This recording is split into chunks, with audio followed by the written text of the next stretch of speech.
지난해 12월 중국 우한에서 처음 발생한 뒤 전 세계로 확산된 신종 코로나 바이러스 감염증. 새로운 유형의 호흡기 감염 질환인 만큼 풀리지 않는 미스터리도 많은데요. 코로나19가 남긴 대표적인 의문점들을 정리해봤습니다. 흡연자는 코로나19 걸릴 확률이 낮다? 흡연은 폐기능을 악화시키기 때문에 흡연자가 호흡기 질환인 코로나19에 걸릴 위험이 크다는 건 당연하게 여겨졌습니다. 그런데 파리의 한 병원이 흡연자가 비흡연자보다 코로나를 앓을 확률이 낮을 수 있다는 연구를 발표하면서 혼란이 빚어졌는데요. 그렇다면 이는 담배를 피면 코로나19를 예방할 수 있다는 것일까요? 해당 병원 연구진은 흡연을 추천하는 것은 결코 아니라는 입장입니다. 이들이 제시한 가설은 니코틴이 코로나 바이러스가 세포에 접근하는 것을 차단하는 것으로 추정된다는 것일 뿐 아직 임상실험도 진행되지 않은 상태입니다. 합리적인 추론이 아니라 그냥 우연히 관찰된 소견 가지고 연구 결과가 나오기 전에 니코틴이 코로나19 예방 효과가 있다라고 단정적으로 이렇게 일종의 그 논리 비약이 되는 건 상당히 위험하죠. 남자가 여자보다 더 잘 걸린다? 코로나19의 치명률이 남성에게 상대적으로 높게 나타났습니다. 확진자는 남성보다 여성이 더 많지만 사망자는 여성보다 남성이 더 많습니다. 여러 연구에서 흡연과 유전적인 요인 때문에 남성이 코로나19에 더 취약하다고 보고 있는데요. 미국 월스트리트 저널은 스탠퍼드 예방연구센터 측을 인용해 성별에 따라 면역체계에 차이가 있다고 주장했습니다. 면역체계 반응 정보가 입력된 X형 색채가 남성은 1개인 반면 여성은 2개이기 때문입니다. 호르몬 영향이 있지 않느냐, 여러 가지 설이 있어서 물론 이제 담배를 남자들이 많이 핀다 이런 것들을 이제 얘기는 하고 있는데 그것도 사실은 과학적 연구를 통해서 이제 규명을 해야 되겠죠. 아이는 잘 안 걸린다? 지난 2월 뉴욕타임즈는 사스나 메르스처럼 어린이는 코로나19에 잘 걸리지 않거나 걸리더라도 가벼운 증상만 유발한다는 주장이 제기됐다고 보도했습니다. 실제로 우리나라 0에서 9세 확진자는 140명, 10에서 19세 확진자는 591명입니다. 이는 다른 연령대에 비해 가장 적은 확진자 수이며 두 연령대 모두 사망자는 단 한 명도 없습니다. 소아는 덜 걸린다는 데이터가 있긴 한데 또 어떤 데이터에서는 차이가 없다는 데이터도 분명히 있습니다. 그래서 그런 걸 따져보면 소아가 덜 걸린다, 잘 안 걸린다는 건 조금 이론의 여지가 있는 것 같고 중증도가 낮다, 이거는 맞죠. 걸려도 증상이 없거나 뭐 심하게 증상이 나타나지 않는다는 건 대부분 데이터에서 일관되게 보여주는 결과입니다. 이제 A를 통해서 이제 조부모한테 옮기는 게 제일 저희는 사실 걱정되는 부분이거든요. 발리 주민들은 코로나19 면역력이 있다?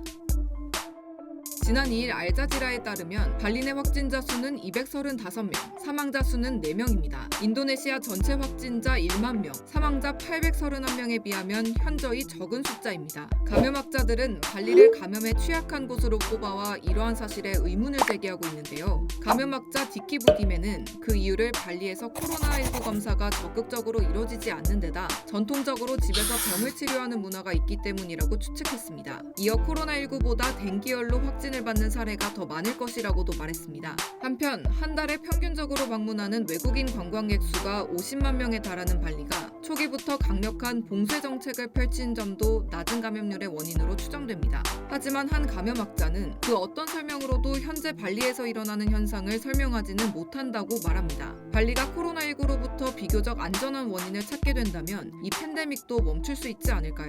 완치돼도 다시 걸린다? 일반적인 바이러스성 감염병은 완치 후 항체가 생기면 빠른 시간 내에 다시 감염되지 않습니다. 그런데 코로나19는 이런 상식을 깨고 완치자가 다시 확진되는 재앙성 사례가 속출하고 있는데요. 그렇다면 이는 코로나가 완치가 어려운 불멸의 바이러스라는 것일까요? 전문가들은 재앙성의 원인이 대부분 죽은 바이러스가 진단검사에서 검출된 것일 가능성이 크다고 보고 있습니다. 코로나19 진단에 사용하는 유전자 증폭 검사의 기술적 한계 때문에 감염력 없는 바이러스가 완치자 몸에 남아있다가 검출됐을 가능성이 높다는 건데요. 또 재양성자로 인한 2차 전파 사례는 아직까지 한 건도 확인되지 않았고 재양성자를 대상으로 바이러스 배양 검사를 실시한 결과 모두 음성으로 나오기도 했습니다. 그러나 아직 명확한 원인 규명이 이루어지지 않았고 재양성 바이러스의 감염력이 아예 없다고 단정할 수 없는 만큼 재양성자에 대한 철저한 관리와 연구는 계속돼야 할 것으로 보입니다. 코로나19는 중국 우한 바이러스 연구소에서 시작됐다? 가장 큰 미스터리는 아무래도 코로나19의 발원지를 둘러싼 문제가 아닐까 싶습니다. 도널드 트럼프 미국 대통령과 마이크 폼페이오 국무장관은 코로나19가 중국의 우한 바이러스 연구소에서 시작됐다는 거대한 증거가 있다고 주장하는데요. 이에 대해 중국 관영 환구시보는 폼페이오 국무장관을 향해 증거를 보여달라며 강하게 비판했습니다. 미국의 코로나19 대응을 이끄는 앤서니 파우치 소장 또한 바이러스가 중국에서 만들어졌다는 증거는 없다며 트럼프의 주장을 일축했고, 세계보건기구 역시 코로나가 자연적으로 기원했다는 입장을 유지하고 있습니다. 코로나19의 6가지 미스터리 잘 보셨나요? 아무래도 전례 없는 바이러스다 보니 그만큼 설도 참 많은 것 같은데요. 이런 설들은 공포와 혼란만 가중시키는 만큼 정확한 근거가 있는지 잘 살펴봐야 할 것 같습니다.